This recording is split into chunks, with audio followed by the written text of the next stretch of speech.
இப்போ நாம எல்லாருமே இந்துக்கள் சேர்ந்தவங்கிறதுனால நான் வந்து புதுமையா சில விஷயங்கள் நான் உங்கள்கிட்ட கேட்பேன் சொல்றேன் இல்லையா? சரி, இவங்களாவது ஒரு 10 பேர் வச்சுக்கிட்டு 10 பேர்த்தையும் வச்சுக்கிட்டு 10 பேருக்கு நீங்க அப்ளிகேஷன் போகலாம் ஐயா. இப்போ நீங்க எத்தனை பேர் வச்சிருக்கீங்க? யாருக்கிட்டே அப்ளிகேஷன் வீட்லயே வந்து எப்படி ஒரு 10 வச்சிருக்கீங்க? எல்லாத்துக்கும் பூ வச்சு எல்லாத்துக்கும் காமனா ஒரு பிரேயர் வைக்கிறீங்க. இதுல யார் உங்களுக்கு வந்து காப்பாற்றணும்? நீங்க சொல்லுங்க. யாரும் காப்பாற்ற மாட்டாங்க. இது எவ்வளவு காலமாயா போயிட்டு இருக்கு? நிறைய தெரிஞ்ச காலத்துக்கு முன்னாலும் போயிட்டு போயிருக்கு.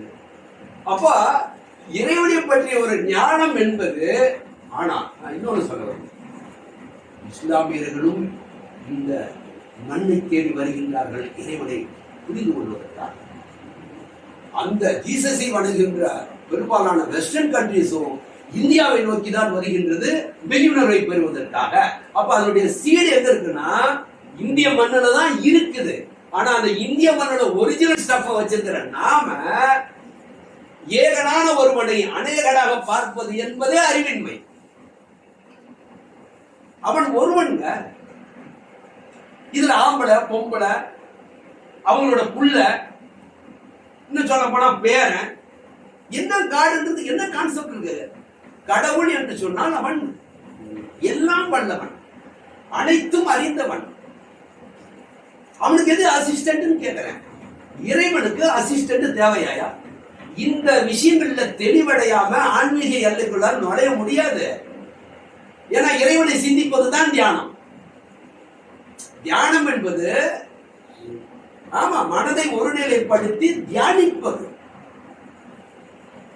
தியானத்துக்குள்ள அடுத்தது இதை முடிச்சுட்டு, ஏன்னா கடவுள் யாருன்னு தெரிஞ்சுக்கணும். அப்பதான் நீங்க வந்து பட்டட்டனாக இருந்தாலும் சரி, அல்லது தனக்கு ஓமை இல்லாதவனாக இருந்தாலும் சரி.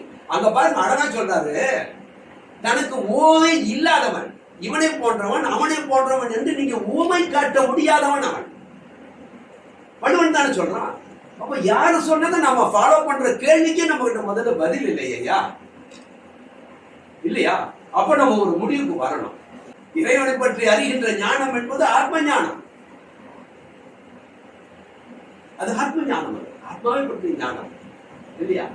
சரி, அப்போ கடவுள் என்பது நிச்சயமாக ஒருவர் தான் என்ற முடிவுக்கு வந்தால்தான் நீங்க ஆன்மீகத்தோட வர முடியும், தியானமே பண்ண முடியும். அப்படி இல்லைன்னா உங்களால முடியாதுன்றது இன்னைக்கே சொல்லிடுறேன். நீங்க தொடர்ந்து வருவீங்களோ வரமாட்டீங்களோ அது உங்களுடைய விருப்பத்தை பொறுத்தது. ஏன்னா இங்க வந்து கட்டுக்கதைகளுக்கோ இதுக்கு இல்ல, நீங்க எந்த கேள்வி வேணாலும் கேளுங்க, அதுக்கு ஆன்சர் நான் வைக்கிறேன். சரியா? அப்ப இறைவன் என்பவன் ஒருவனாகத்தான் இருக்க முடியும். யூகத்துக்காக நீங்க வந்திருப்பீங்க. அப்படி இருக்கும்போது இறைவன் ஒருவன் தான். அவன் யாருன்னு தான் நம்ம கண்டுபிடிக்கணும். அவன் யார் தான் கண்டுபிடிக்கணும். அப்ப நீங்க எல்லாம் இப்ப இன்றைய வருடம் நம்ம வந்து வணங்கி கொண்டிருக்கிறது அதுக்குள்ள இருந்து யாராவதா? இல்லையா? அது உள்ள இருந்து யாராவதா அப்படின்றது நம்ம. இப்போ இந்துக்களுக்கு வந்து புனித நூல், இப்போ அவங்களுக்கு வந்து குரான் இருக்கு, இஸ்லாமியர்களுக்கு வந்து குரான் இருக்கு, இவங்களுக்கு வந்து கிறிஸ்தவர்களுக்கு வந்து பைபிள் இருக்கு. இந்துக்களுடைய புனித நூல் என்பது எதை நம்ம ஏற்றுக்கொண்டிருக்கோம்? இந்திய நாடு பகவத்கீதை. சரியா?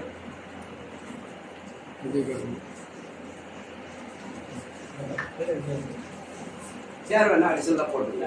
இங்க கூட இந்த 2 சேர் கூட. அப்போ நம்ம மக்களால் ஏற்றுக்கொண்டது அங்கீகரிக்கப்பட்ட நூல் என்பது பகவத்கீதை. அதை வந்து ஏத்துக்கலாமா? உங்க மனசு ஒத்துக்கலாம் ஏத்துக்கிறதுக்கு? நல்ல நீதி கலைஞருக்கு நீதிமன்ற வேற இருப்பு இல்லையா? வேற நான் வந்து அதுக்கு மீறி நான் சொல்றேன். ஆனாலும் பகவத்கீதையில இருந்து போலான்னு சொல்றேன். நல்ல வழிகாட்டு பகவத்கீதையில இருந்தே போலாம். சரியா? சரி. அந்த உண்மையான இறைவனை யாருக்கு கண்டுபிடிச்சோம்னா அவரிடத்துல நம்ம வந்து அவருடைய பாதங்களை பற்றி கொண்டமே. ஆனால் எங்க இருந்து விடுபடலாம்? விடப்பட முடியும். சரியா? பகவத்கீதை சொல்ல அதிகாரம் நோட் பண்ணிங்க, உங்களுடைய போன்ல இருந்தா நோட் பண்ணிங்க. இல்ல இப்பவே நீங்க வந்து சாட் ஜிபிடில போய் கேளுங்க. அதிகாரம் 18 சுலபம் 66 பகவத்கீதையில அதிகாரம் 18 போட்டீங்கன்னா உடனே வரும். போட்டீங்கன்னா பார்த்து தமிழ்ல வந்து நீங்க மைக் இது வச்சிருந்தீங்கன்னா கேளுங்க. பகவத்கீதை அதிகாரம் 18 ஸ்லோகம் 66 போடுவோம். அதுல இப்ப பகவத்கீதை சொல்லப்பட்டுள்ளது எல்லாமே 100க்கு 100 சரியா இருக்கவே முடியாது. ஏனென்றால் லார்டு கிருஷ்ணா வந்த காலத்துல பிரிண்டிங் இருந்ததா? அப்ப அவர் சொல்றத நேரா டைரக்டா எடுத்துக்கிட்டு டிக்டேட் எடுத்துட்டு போய் பிரிண்டிங் மிஷின் ஏத்த முடியுமாண்ணா? அப்ப அதை காதால வாங்கிக்கிட்டு அதனால காதால கேட்டு வச்ச விஷயங்களை ஒரு கட்டத்துல வந்து பிரிண்டிங் எப்போ வந்துச்சோ அந்த விஷயங்கள் இருக்கிற விஷயங்களை அவங்க வந்து அப்ப டெஃபினட்டா அந்த கம்யூனிகேஷன் கேப் இருக்கு இல்லையா, சொன்னது அப்படியே நீங்க சொல்ல முடியாது. அதனால அதுல குறைபாடுகள் இருக்கலாம். ஆனாலும் அறிவுபூர்வமான சில விஷயங்களை, விஞ்ஞானபூர்வமான சில விஷயங்கள், சில சுலபங்கள் மாற்றமடையாமல் இருக்கின்றன. அத்தகைய ஒன்றுலதான் இது பகவான் சொல்றாரு, சர்வ தர்மான் பரித்யாஜ்ய மாமேகம் சரணம் பிரஜ அகம் துவாம் சர்வ பாபேபியோ மோக்ஷிஸ் ஆமி மா சூச்சா. பொருள் சொல்றேன், சர்வ தர்மான் மனிதர்கள் தர்மம் நம்ம முதல்ல சொன்னல, தர்மம்னா இயல்பு, நேச்சுரல், இன்பார்ன் குவாலிட்டி. இப்ப உயிர்கள் எடுத்துக்கிட்டாலும் உயிரற்ற பொருள்கள் எடுத்தாலும் ஒண்ணுக்கும் ஒரு இயல்பு இருக்கு. தங்கம்னா அதுக்குன்னு தனி இயல்பு, அது பித்தளை இருக்கக்கூடிய இயல்பு அது இருக்க முடியாது. பித்தளைனா அதுக்குள்ள இயல்பு. நெருப்பு என்று சொன்னால் அதுக்குன்னு தனி இயல்பு. நீர் என்று சொன்னால் அதோட இயல்பு வேறு. நீரை நெருப்பாகவோ நெருப்பை நீராக மாற்ற முடியாது. அந்த இயற்கை தன்மை இருப்பதால் தான் அதை நெருப்பு என்று சொல்லுகின்றோம். அதுதான் எல்லாத்தையும் பசுமமாக்கக்கூடியது, எல்லாத்தையும் கூடாக்கக்கூடியது. இப்படி ஒன்னொன்னுக்கும் ஒன்று இயற்கை பண்பு இருக்குது. அது மாதிரி உயிர்கள் என்று சொன்னால் ஓரறிவு உயிர்கள் என்று சொன்னால் அதுக்கு ஒரு தர்மம், அந்த தர்மத்துக்கு மேல அதால் பண்ண முடியாது. அதுபோல ஒவ்வொரு உயிருக்கும் அதன் ஒரு தர்மம் ஒன்று இருக்கு. மனிதனுக்கும் என்பது ஒரு தர்மம். அந்த தர்மம் தான் 6வது அறிவுன்னு சொல்றோம். அது என்னன்னு அப்புறமா பார்க்க. ஆனா மனிதர்கள் என்ன பண்றாங்க, அவங்களுடைய தர்மம் என்றால் மனிதனுக்குரிய பாதை என்னன்னா, இந்த மனிதனுக்கு அப்புறம் ஏன் இறைவன் வந்து இன்னொரு உயிரை படைக்கல அப்படின்னா, இதுக்கு மேல அவனுடைய அறிவு வளர்ச்சி பெறுவதற்கோ மனம் வந்து அந்த அறிவை பயன்படுத்துவதற்கோ இன்னொரு மனிதனுடைய உயிரை வந்து அவர் படைக்க அவசியம் இல்லை. ஏனென்றால் இவனால் அந்த மனதை வைத்துக் கொண்டு, அந்த அறிவை வைத்துக் கொண்டு இறைவனையே அறிந்து கொள்ள முடியும் என்ற போது அப்புறம் எதுக்கு ஒரு இன்னொரு அறிவு? என்னோட கேள்வி புரியுதா உங்களுக்கு? இந்த அறிவினால மனிதர்கள் இறைவனை கண்டுபிடிச்சிட்டாங்களா இல்லையா? இறைவனை கண்டார்களா இல்லையா? இறைவனை உணர்ந்தார்களா இல்லையா? அந்த உணர்ந்தவர்கள் சொன்னதுதானே நாம இப்ப ஏத்துக்கணும் இல்லையா? பிசிக்ஸ்ல டவுட்னா பிசிக்ஸ்ல யாரு பெரியாலும் அவனை போய் கேட்டா பிசிக்ஸ் சம்பந்தமான இதை சொல்லுவாங்க. ஒரு கெமிஸ்ட்ரி கிட்ட போய் கேட்டா கெமிஸ்ட்ரி. அது மாதிரி அந்தந்த துறையை சார்ந்தவர்களை வந்து அதுல வந்து பெரிய ஆளா இருப்பாங்க இல்லையா? அப்போ இப்ப நம்ம மனிதர்கள் என்று சொன்னோம்னாக்கா, இப்ப நம்மளுக்கு வந்து இந்த 6வது அறிவுன்னு சொல்றோம். இப்ப இந்த இதை வந்து யாரெல்லாம் வந்து கண்டுபிடிச்சாங்களோ, அதாவது இறைவனை கண்டுபிடிச்சிட்டாங்க அவங்க, அவர்களை தான் நம்ம என்னவா எடுத்துக்கிட்டோம், கிரேட் யோகிஸ் என்றும் ஞானிகள் என்றும் நாம ஏற்றுக்கொண்டோம்.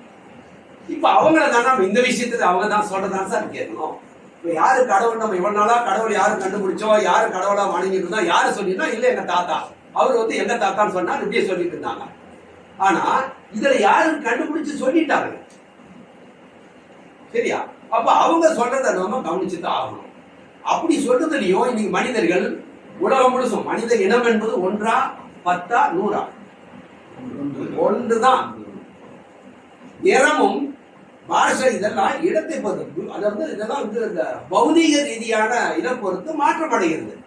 மனித குலம் என்பது ஒன்றே குலம் என்று பாடுவோம் சொன்னது யாருங்க?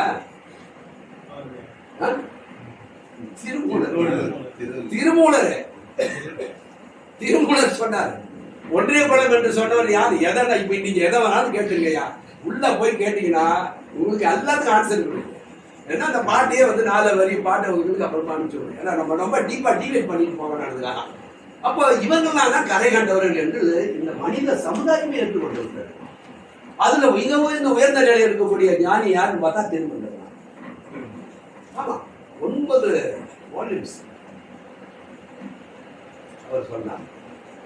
அது மாதிரி 18 சித்தர்கள் என்று சொல்லக்கூடியவர்கள இந்த தமிழ் மண்ணில தான் இருக்குது. வேற வடநாட்டு மண்ணில் கூட அத்தகைய சித்தர்கள்லாம் யாருமே இல்லை. அத்தகைய சிறப்பு இந்த தமிழ் மண்ணுக்கு இருக்கிறது. 18 சித்தர்கள் இருக்கிறாங்க. அவங்க எல்லாருமே அவங்களுடைய சொற்கள் வெவ்வேறு வார்த்தையா இருக்கலாம். இவருடைய செயலுக்கு அவர் செயலுக்கும் வார்த்தைகள் வரலாம். ஆனா அவர் சொன்ன வர கருத்து என்ன பார்த்தா, இவர் சொன்ன அந்த செயலுக்கும் ஒரே கருத்து தான், இவர் சொல்றது அதுதான். சொற்கள் மட்டும் மாறி மாறி இருக்கும். எல்லாரும் ஒரே கருத்து தான் சொன்னாங்க. 19ஆவதா வந்த இன்னும் அவர் லிஸ்ட்ல சேர்த்துக்கல. யாரு? ஐயா அங்க இருந்தா வராரு. யாரு ஐயா? வரல. அவர் 19ஆவது சித்தரா ஏத்துக்கணும்னு நிறைய பேர் கவர்மெண்ட்ல இது போட்டாங்க. அவரை 19ஆவது சேர்த்துக்கணும். அவரும் அந்த லிஸ்ட்ல வர, அவரும் அதே கருத்து தான் சொன்னார். இவங்க எல்லாமே சொல்லிட்டாங்க. ஆனா இத்தனை வேறுபாடுகள் இருக்கு இல்லையா? என்னுடைய பாதை தர்மன்றா, அப்ப மனிதன் தர்மம் என்னன்னா, இந்த இறைவனை அடைவதற்கான அந்த ஒன்றுதான் அவனுக்கான 6வது. ஏன்னா மீதி எல்லாம் 5ல இருக்குது. அதனுடைய ஸ்பெஷலிட்டி நீங்க பண்ணிட்டு தான் இருக்கீங்க. இப்ப என்ன பண்றீங்களோ 5 அறிவுல இன்னும் வித்தியாசம் பண்ணீங்க. 6வது நீங்க தொடவே இல்லை இன்னும். அது 5 அறிவுடைய விளக்கங்கள் மாதிரி அது இல்ல. அதுதான் இறைவனை அறிகின்ற அந்த அறிவு.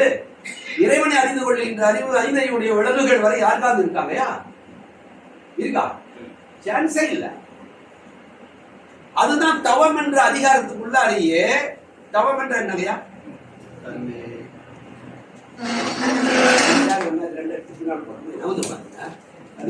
கொஞ்சம் டைம் ஆனதுனால குறைந்த உட்காருங்க. எவாங்க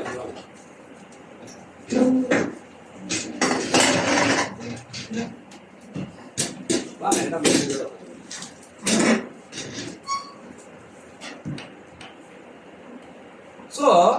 இப்ப நம்மளுடைய இதுல 18வது அதிகாரத்துல 66வது ஸ்லோகத்துல பகவத்கீதை சொன்னேன். அவர் என்ன சொல்றாருன்னா, இந்த மனிதர் பாதைகள் இருக்குல்ல, தர்மத்தினுடைய பாதை என்னன்னு மனிதனுக்கு தெரிஞ்சு இவன் அதுக்கப்புறம் கண்டினியூ பண்ண வேண்டியது அந்த 6வது அறிவுக்குரிய அந்த அறிவை இவன் பயன்படுத்த வேண்டும் என்பதுதான். இதுதான் மனிதனுடைய தர்மம் என்று சொல்றாரு. அதுக்கு பேரு பாகவத தர்மம்னு பேரு.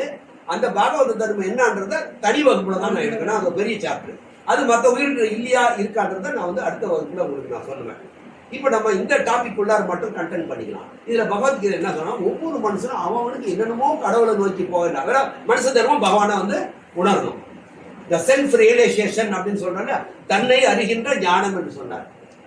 ஒரு மனிதன் தன்னை அறிகின்ற ஞானம் என்பதான் 6வது அறிவு. ஆனா இந்த விஷயத்துல இஸ்லாம் ஒரு பாதை வச்சுக்குது, கிறிஸ்டியானிட்டி ஒண்ணு வச்சுக்குது, பௌத்திசம் ஒண்ணு வச்சுக்குது. இப்படி ஆளாளுக்கு அவங்களா ஒண்ணு வச்சுக்கிட்டாங்களே. அப்ப பகவான் சொன்னார் 3500 ஆண்டுகளுக்கு முன்னால, சர்வ தர்மான், எத்தனை தர்மத்தின் பாதைகளை யார் யாரெல்லாம் வச்சிருக்கீங்களோ பரித்யாஜ, எல்லாத்தையும் விட்டுருங்க. பொருளும் அதுலயே இருக்குங்க, தேடிக்கீங்க. பொருளும் அதுலயே கொடுத்துருப்பாங்க, தமிழ்ல போனீங்கன்னா. உங்களுடைய சர்வ தர்மம் என்னவோ அனைவருடைய தர்மத்தை விட்டுடுங்க. மா ஏகம், ஏகம் என்றால் ஒருவன். மா என் ஒருவனிடத்திலே சரணம் பிரஜா, சரணாகதி அடைந்து கொள்ளுங்கள். அகம் நான், துவாம் உங்களுடைய, சர்வ அனைத்து, பாப்பேர்வியோ பாவங்களில் இருந்தும், மோக்ஷி, மோக்ஷ என்றால் விடுதலை, மோக்ஷிஸ் ஆமி, மா இல்லை, சூச்சக பயம், பயப்படாது. யார் சொன்னதுங்க? பகவான் சொல்றாரு பகவத்கீதை இல்லையா? உண்மையா போய் நீங்க பாருங்க. அப்ப என்ன சொல்றாரு இறைவன், அதாவது என்னிடத்துல மட்டும் சரணாகதி அடைங்கன்னு அவர் சொல்றாரு. அப்போ என் ஒருவனிடத்தில் என்று சொல்லுகின்றார். அப்ப கிருஷ்ணர் தான் பகவானா? அப்புறம் நம்ம கிருஷ்ணரை பத்தி பார்க்கலாம். அதுக்கப்புறம் கிருஷ்ணர் வேற ஒரு விஷயத்தை சொல்லி அதையும் நம்ம பத்தி பார்ப்போம் அடுத்தடுத்த வகுப்புல. இதெல்லாம் கரை கண்டதுக்கு அப்புறம் தான் நம்ம தியானத்துக்குள்ள போவோம். இறைவன் ஒருவன் தான் என்பதை கண்டுபிடிச்சுதான் ஆகணும். அவரிடத்துல தான் நீங்க சரணாகதி அடையணும். அது வரைக்கும் இப்ப நீங்க யாரெல்லாம் சரணாகதி அடைஞ்சிட்டு இருக்கீங்களோ, எதெல்லாம் தெய்வம் நினைச்சிட்டு இருக்கீங்களோ, அதெல்லாம் யாரு சொன்னாங்கன்னு நமக்கு தெரியாம நம்ம இன்னமும் கண்ணை மூடிட்டு போயிட்டு இருக்கிறோம். ஆனா கடவுள் யாருன்றதும் எங்க இருக்குன்றதும் எல்லாருமே சொல்லிட்டாங்கன்றதையும் அடுத்தடுத்த வகுப்புல நம்ம பார்ப்போம். சரியா? முதல்ல வள்ளுவரை எடுத்துக்கிட்டதுனால, வள்ளுவர் பகவான் என்பதை குறிப்பிட்டாரு. இதுல முதல்ல இதுலயே இருந்து அகர முதல எழுத்தெல்லாம் ஆதி பகவன் முதற்றே உலகு. அதனுடைய பொருள் திருக்குறளுக்கு நிறைய பேர் எழுதியிருப்பாங்க. அதனுடைய விளக்கம் என்பது, அதாவது அகர என்ற அந்த ஓசை என்ற அந்த எழுத்திலிருந்து அகர முதல, அதாவது அகரத்தில் தொடங்கி முதலான எழுத்துக்கள், அகரம் முதலாக தோன்றி எழுத்துக்கள் எல்லாம் எத்தனை எழுத்துக்கள் இருக்குதோ, அகர வரிசையில் எத்தனை எழுத்துக்கள் இருக்குதோ, இது எல்லாமே ஆதி பகவன் முதற்றே உலகு என்றால் முதல்னா துவக்கம்னு அர்த்தம். உலகை எப்பொழுது படைத்தானோ அந்த நிமிடத்திலிருந்து தோன்றியவை இந்த எழுத்துக்களின் ஓசை என்பதுதான் அது பொருள். இதனுடைய பொருள் அதாங்க. ஆதி பகவான் என்றைக்கு இந்த உலகத்தை சிருஷ்டிச்சானோ அப்பதான் ஓசை உருவானது. அங்கிருந்து ஓசை உருவானதான் ஆ உ மா. மா என்பது கடைசி எழுத்து.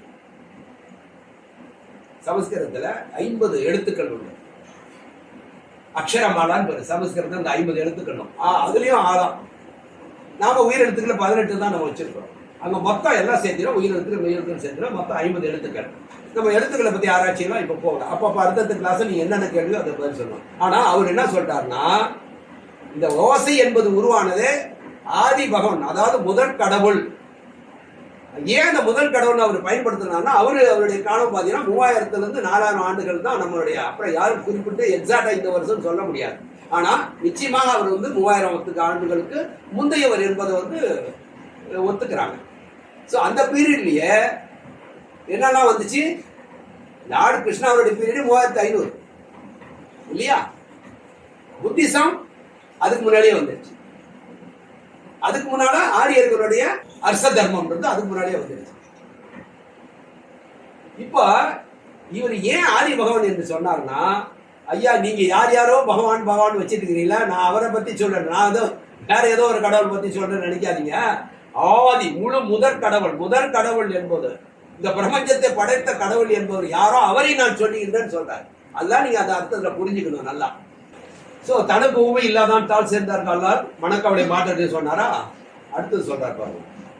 இருள் சேர் இருவினையும் சேரா இறைவன் பொருள் சேர் புகழ் புரிந்தார் மாட்டு. இதுவும் முதல் அதிகாரமே தான். கடவுள் வாழ்த்துறையே தான் வரும். இங்க என்ன சொல்றாரு? இங்கேயும் இறைவனுடைய பொருள் சேர் புகழ் புரிந்தார் யாரோ, அதாவது இறைவனை அந்த அந்த மெய்ப்பொருள், பொருள் என்று சொன்னால் அந்த இறை மெய்ப்பொருள் எது என்று கண்டுபிடித்து அவனுடைய அவன் போய் சேர்ந்து அவனுடைய பாதங்கள் அவன் இருக்கும் இடத்தை எப்படி அடையணுமோ அதை தெரிஞ்சுக்கவங்க தவிர இந்த இருள் சேர் ஈரிவினை என்று சொல்றார். இந்த ரெண்டுமே சேராதுங்கிறார். துன்பம் ஏன் வருது சார்? துன்பத்திலிருந்து விடுதலை வரணும். துன்பம் ஏன் வந்துச்சு? ஆசையினால. சரி, okay. Every action as equal and opposite reaction என்பது பௌதிகத்துக்கு மட்டுமல்ல. ஆமா, இப்போ துன்பத்துக்கான காரணத்தை வள்ளுவரும் சொல்றாரு, நிறைய பேர் சொல்றாங்க. தீதும் நன்றும். சரி, இப்ப தீதும் நன்றும் என்பதுக்கு என்ன பொருள் தெரியும்? தீதும் என்றால் துன்பம், நன்றும் என்று சொல்ல இன்பம். உனக்கு வருகின்ற தீமையும் சரி நன்மையும் சரி பிற தர வாரா, இன்னொருத்த கொடுத்தது இல்ல அப்படின்னா என்ன அர்த்தம்? அப்படின்னா நீயே உருவாக்குன. எப்ப உருவாக்குன? பிறருக்கு இன்னா பிற்பகல் செய்யும் தமக்கு இன்னா பிற்பகல் எப்படி வரும்? ஆட்டோமேட்டிக். இது யாரோ உட்காந்து கணக்கு வழக்கெல்லாம் எழுதி நீ என்னென்ன பாவம் செஞ்ச உனக்கு இதுதான் தண்டனை இல்ல. It is automatic process. அந்த ப்ராசஸ் உனக்குள்ளாரியே தான் இருக்குது. நீ இன்னொரு இடத்துல போய் உன் கணக்கை பார்க்கறதுல வேற எல்லாமே இங்கே ப்ரோக்ராம் பண்ணிருக்க. நீ என்ன ஆக்ஷன் பண்ணினியோ அந்த ஆக்ஷனுக்கான ரியாக்ஷன் என்னப்பா? கால்குலேட்டர் ஒரே ஒரு பொருள் தான். நீங்க அதை கூட்டல் செய்யலாம், கழித்தல் செய்யலாம், வகுத்தல் செய்யலாம், என்ன வேணாலும் பண்ணலாம். அதுல ஆன்சர் அதுக்குள்ளாரே தான் இருக்கும். என்ன வேணா நீங்க போடுங்க, ஆன்சர் அதுக்குள்ளதான் இருக்கும். நீங்க ஒரே ஒரு செய்ய வேண்டியதுன்னா ஈக்குவல் டு பிரஸ் பண்ணா போதும், ஆன்சர் வந்துடும். அப்ப நீங்க என்ன பண்ணாலும், கூட்டல் பண்ணாலும் கழித்தல் பண்ணாலும் எல்லாமே அது ஒரே ஒரு பொருளுக்குள்ள நடக்குது. ஆன்சர் அதுக்குள்ள இருக்குது. எப்ப நீங்க அதை அமுத்தினா அந்த ஆன்சர் வெளியே வரும். அது மாதிரிதான் இந்த ஹியூமன் மைண்ட் தான் எல்லா காரியங்களையும் செய்யுது. ஹியூமன் மைண்ட் தான் எல்லாமே செய்யுது சார். நான் என்று நீங்க சொல்றோம்ல, நான், இந்த நான் என்பது யாருன்னு நீங்க சொல்றீங்க? நான் தான் செஞ்சேன்னு உங்களை நெஞ்சு தொட்டு சொல்றீங்க. நான் நீங்க எதை சொல்றீங்க? இல்ல, மனிதர்கள் பேசுறது நான் கேட்கறது. நானுன்னு சொல்லும் போது நம்ம தேகத்தை தொட்டு காட்சி நம்ம உடலை தான் காட்டுறோம் நான். அப்ப இந்த உடலா நான் என்பது அப்படிதான் யாரு? ஆத்மாவா? ஆத்மா பேசுமானா? அப்ப எப்படி நானுன்னு சொல்லுச்சு? சரி, நான் கேட்கறது நான் என்று சொல்வது யார்? என் கேள்வி நான் என்ற சவுண்ட் வெளியே வருதுல்ல, இதை சொல்றது யாருன்றேன். தேகமா சொல்லுது. தேகத்துக்கு பேச தெரியுமா? நான் தேகம் பேசுமா சார்? இப்ப என் கை பேசுமா சார்? மொத்தம் 5 உடல் உறுப்புகள் இருக்கு. கண்ணு, காது, மூக்கு, நாக்கு, தோல், 5 உடல் உறுப்புகள். செயல் உறுப்புகள் கைகள், கால்கள், குடல் வலை, அப்புறம் நம்ம என்னது கழிவு உறுப்புகள் இருக்குது. அதுக்கப்புறம் ஜனன உறுப்புகள். மொத்தம் 5 வந்து மோட்டார் ஆர்கன் சொல்றோம். இதெல்லாம் தான் தேகத்தை சேர்ந்தது. இதுல எது சார் பேசும்? இதெல்லாம் பேசுமே நான்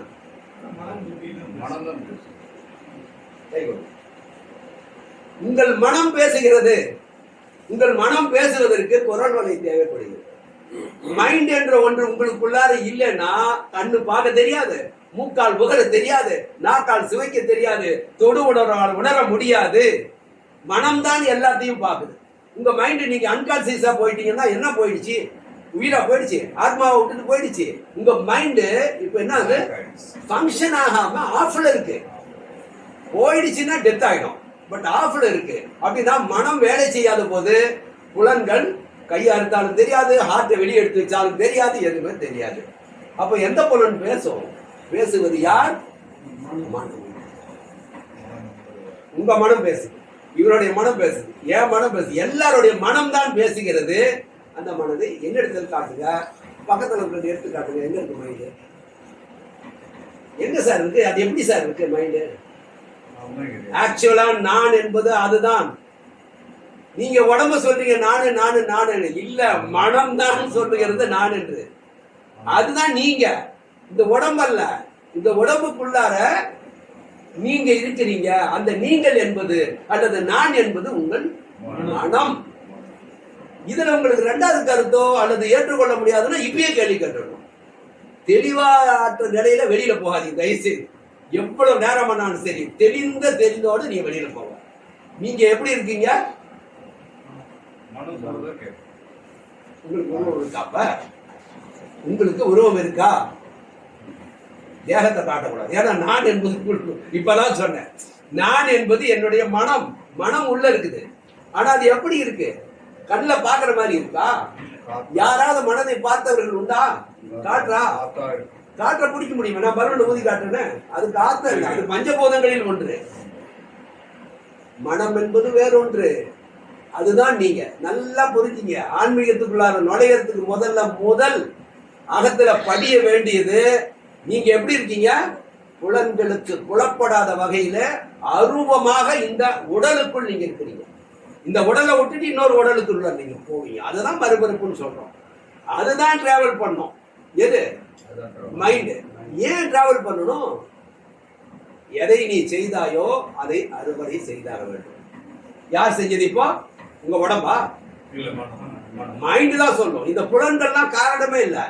இந்த மனதினுடைய அடியாட்கள் அடிமை வேலை செய்வதற்கு இந்த தேகத்தினுடைய 10 அவயங்களும் 5 புலன்களும் சரி, அதாவது உணர்வு உறுப்புகள் 5, செயல் உறுப்புகள் 5மே மனம் சொல்வதை செய்வதற்கு தான். ஒத்துக்கிறீங்கன்னா பாருங்க. டவுட்டா இருந்தா கேட்கணும். தயவுசெய்து கேட்டுங்க. ஆனந்த மார்க்கம் தெளிவான தத்துவத்தை மனிதர்களுக்கு போதிப்பதற்கு மட்டும்தான் இங்க ஆனந்த மார்க்கம். இதை தெளிவா தெரிஞ்சுக்காம ஆன்மீகத்தை பற்றியோ இறைவனை பற்றியோ தெரிஞ்சுக்க முடியாது. இதெல்லாம் அடிப்படைகள். இதெல்லாமே. அப்ப நீங்க எப்படி இருக்கீங்கன்னா கண்ணுக்கு புலப்படாத வகையில் இருக்கீங்க. இந்த மைண்டு தான் ஆஃப்டர் டெத். டெத் யாருக்கு ஏற்படுது? உடலுக்கு தான் ஏற்படுகிறது. மனதிற்கோ ஆன்மாவுக்கோ இறப்பு என்பது நிகழ்வதே. இந்த அறிந்து கொள்ளுகின்ற பயிற்சிக்கு பெயர் தியானம். புரியுதுங்களா? தியானம் என்பது என்ன சொல்லு? தமிழா என்ன மொழியது? சமஸ்கிருதம். தமிழ் வார்த்தை என்ன? தவம். தவம். திருக்குறள்ல தவம் என்று ஒரு முழு அதிகாரம் 10 பாடல்கள். அதுல சொல்றாரு, தவம் செய்வார், தம் கர்மம் செய்வார், மற்றெல்லாம் அவம் செய்வார். மனுஷனா பிறந்தவனுக்கு ஒரே கர்மா தர்மா என்னன்னா, அவன் செய்ய வேண்டிய ஒரே கடமை என்னவென்றால் தவம் செய்வது மட்டும்தான் சொல்லிட்டார்.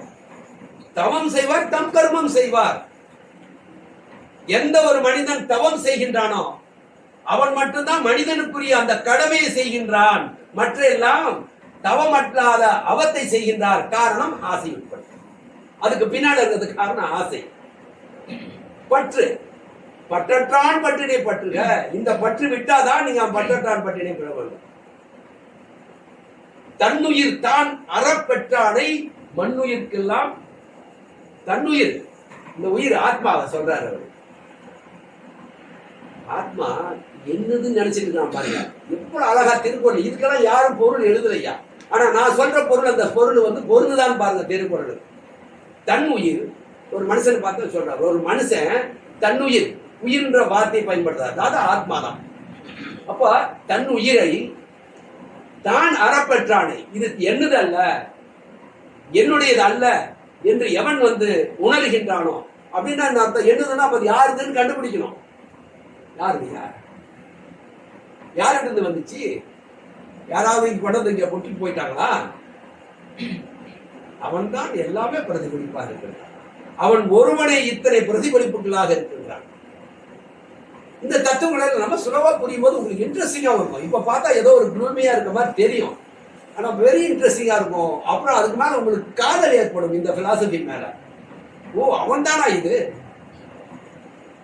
தன்னை அறிய தனக்கொரு கேடு இல்லை, தன்னை அறியாமல் தானே கெடுகின்றான், தன்னை அறியும் அறிவை அறிந்த பின் தன்னை அர்ச்சிக்க தான் இருந்தானே. யார் சொல்றதுங்க? திருமூலர். நோட் பண்ணிங்க, சரியான்னு பாத்துங்க. ஒரு வரி நோட் பண்ணீங்க, வாய்ஸ்லயாவது ரெக்கார்ட் பண்ணீங்க. நான் சொல்றது சரியானாவது நீங்க பாக்கணும்ல. நான் ஏதோ அவர் சொன்னார் இவர் சொன்னார் நான் சொல்றது சரிதானையா? யாரு சொன்னாங்கன்னு சொல்லணும். அப்பதான் நம்ம வந்து ஆமா சொல்லியிருக்காங்க, நம்ம இதெல்லாம் கண்டுக்கலையே. எங்க தாத்தா கும்பிட்டாரு, நான் கும்பிட்டேன். எங்க முப்பாட்டை கும்பிட்டா நான் கும்பிட்டேன். கடவுள் யாருன்னு தெரியல. எப்படி துன்பத்திலிருந்து இந்த மனித சமுதாயம் வெளிப்படும்?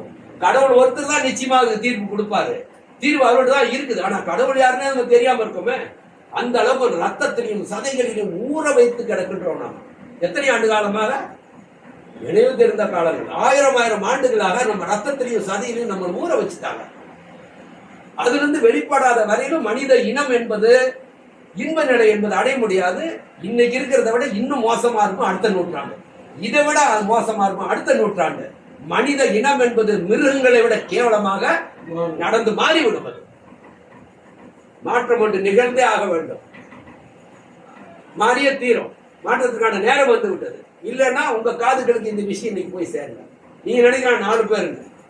இல்ல, ஒன்றுதான் 4 ஆகும், 4 தான் 1000 ஆகும். 1000 தான் சிறுதுளி பெருவன். ஆனா மனிதனுக்கு சரியா? தன்னை அறிய தனக்கு ஒரு கேடு இல்லை மட்டும் எழுதிக்க. நேரமானாலும் பரவாயில்ல, நம்ம டைமுக்கு முடிச்சு. தன்னை அறிய தனக்கொரு கேடு இல்லை என்பது முதல் வரி. திருமந்திரம்ன்றது போட்டுங்க. அப்படி நீங்க தேடி கடையெல்லாம் சொல்லுங்க. நான் வந்து பாடல் என்ன இதெல்லாம் அப்புறமா. தன்னை அறிய தனக்கொரு கேடு இல்லை என்பது திருக்குறள். அவர் சொல்றாரு, தன்னுயிர் தான் அறப்பெற்றானை ஏழைய மண்ணுயிர் எல்லாம் தொழும் சொல்றாரு. எந்த ஒரு மனிதன் இந்த உயிர் வந்து என்னது இல்ல, அவன் தான் இங்க இருக்கிறான், நான் அதுவாகும் மருந்து என்று யார் சொல்றாரு? வள்ளலார் சொல்றாரு. நான் அதுவாகும் மருந்து. எதை சொல்றாரு? தவத்தை சொல்றாரு, தியானத்தை சொல்றாரு. நான் என்பது அதுவாக மாற வேண்டும். வட்டினத்தடி என்ன சொல்றாரு? நமக்கு தெரிஞ்சவர் தான், திருவொற்றியூர்ல இருந்தவர். அவர் 18 வருஷத்துல ஒருத்தர். அவர் என்ன சொல்றாரு? உனக்குள் நீ இருந்து உளவியதை காணாமல். என்ன சொல்றாங்க? ஊனுக்குள் நீ இருந்து உளவியதை காணாமல் நான் என்று இருந்து நலம் அழிந்தேன் போறது. இது நான் நான் நான் நான் இருந்து இந்த மனித பிறப்பட அடைய வேண்டிய அந்த நலனை நான் இழந்து விட்டேன்னு சொல்றேன். அவருக்கு மெய்ஞானம் கிடைச்ச ஐயோ என் வாழ்நாள் ஃபுல்லா போயிடுச்சு, இது நான் இல்லை நினைச்சீங்க. நான் நான் நான் இருந்தேன், ஆனா இந்த ஊருக்குள்ள நீதான இருந்தேன். அப்ப அந்த நான் என்பது எப்ப அவன் என்று மாறுகிறதோ, எப்பொழுது அவனாக நீங்க மாற்றுகின்றீர்களோ, அப்ப நீங்க யாராக மாறுகிறீர்கள்? அவனாக மாறுகிறார். உள்ளம் பெரும் கோயில், அதே அவர் தான். அந்த லேகசி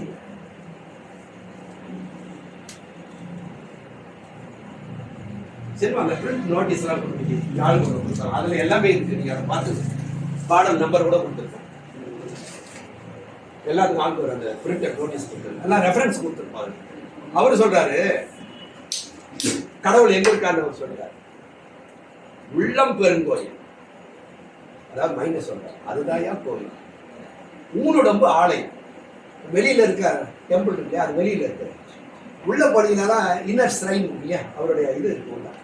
அப்போ ஊனுடம்பு ஆலயம், வள்ளல் பிரானாருக்கு, அதாவது பகவானுக்கு, இறைவனுக்கு வாய் கோபுரவாசல். எல்லாரும் வாய் வச்சிங்க, அப்புறமா வீட்டுக்கு போய் படிங்க, பத்திரப்படுத்தி வச்சிங்க. ஏன்னா இதுல இருந்து நான் தொகுத்தது எல்லாமே பல நூல்கள்ல இருந்து நான் எடுத்து உங்களுக்காக இது பண்ணி வச்சிருக்கேன். வீட்டுல போய் பொறுமையா படிங்க. உள்ளம் பெருங்கோயில், ஊனுடம்பு ஆலயம், வள்ளல் பிரானாருக்கு வாய் கோபுரவாசல், தெள்ள தெளிந்தார்க்கு ஜீவன் சிவலிங்கம், கள்ள புலனைந்தும் காலா. இந்த கள்ள புலன்கள் இருக்கு, அதெல்லாம் அப்படியே காலா மணிவிளக்காக, தீபங்கள் எப்படி இறைவனுக்கு வந்து தீபம் கட்டி கோயிலில் இருந்து எடுத்து அடுத்தது உள்ள போய் இன்னர் ஸ்ட்ரெயின்ல போயிட்டு அவரை வந்து தரிசிக்கிறோமோ, சிவலிங்கம் உள்ளதான் இருக்குது இல்லையா, உள்ள போனாதான் இன்னர் ஸ்ட்ரெயின் போனாதான் சிவலிங்கத்தை பார்க்கணும். ஜீவன் சிவலிங்கம் இது யாருக்கு தெரியும்னா, தெள்ள தெளிந்தாருக்கு தான் அந்த ஜீவன் சிவலிங்கம் என்பது தெரியும்னு அதுல சொல்றாரு. தெள்ள தெளிந்தாருக்கு ஜீவன் சிவலிங்கம் என்பதை உணர்வார்கள் என்று அதில் சொல்றார்.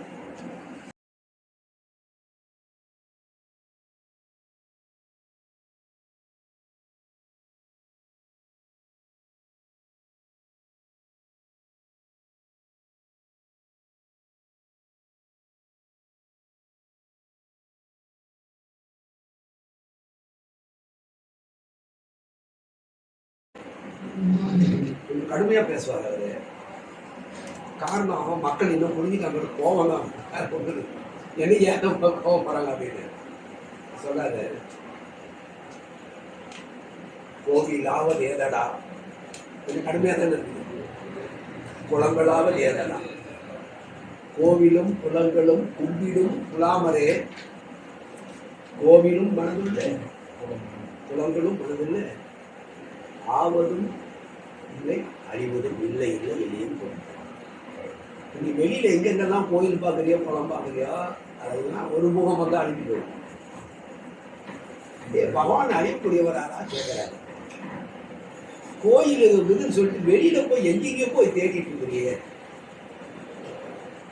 எங்கெங்கயோ போய் வெளியில போய் தேடிட்டு இருக்கிற, எல்லாம் உள்ள இருக்குது.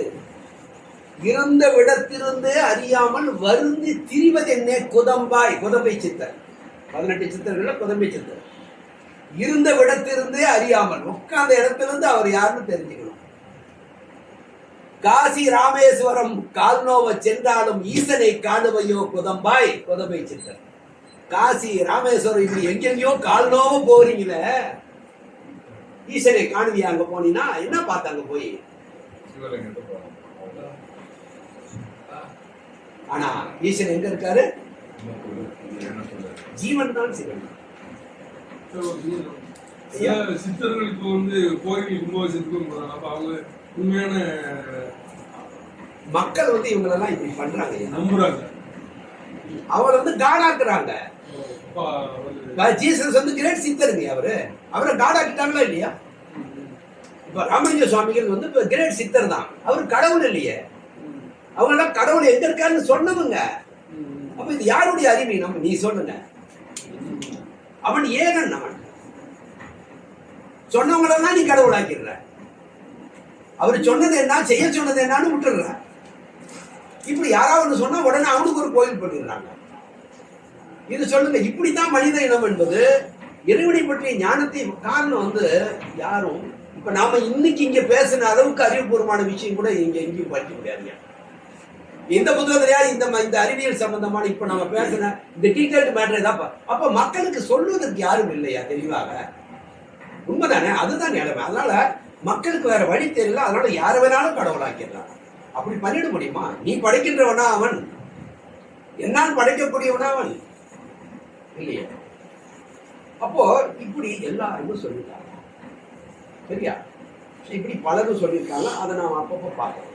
இப்ப என்னுடைய அடுத்த இது என்ன அப்படின்னா, அப்போ அவனை வந்து இருக்கிற இடத்த முதல்ல அகத்துல தான் இருக்கிறான்னு தெரிந்து அவனை எப்படி வந்து நீங்க அவனிடத்துல எப்படி நீங்க அவனுடைய பாதங்களை பற்றி கொள்ளணும்னு சொல்றாரு.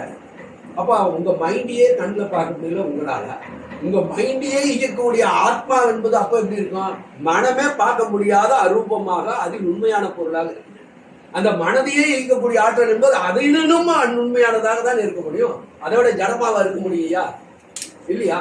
அப்போ ஆனா இப்ப நம்ம ஒண்ணு புரிஞ்சுக்கிட்டோம், இந்த ஆன்மா தான் மனமாக மாற்றம் அடைஞ்சிருக்குது. அப்ப மாற்றம் அடைந்த மனதை மறுபடியும் ஆன்மாவாக நம்ம ரிட்டர்ன் பண்ணணும் இல்லையா?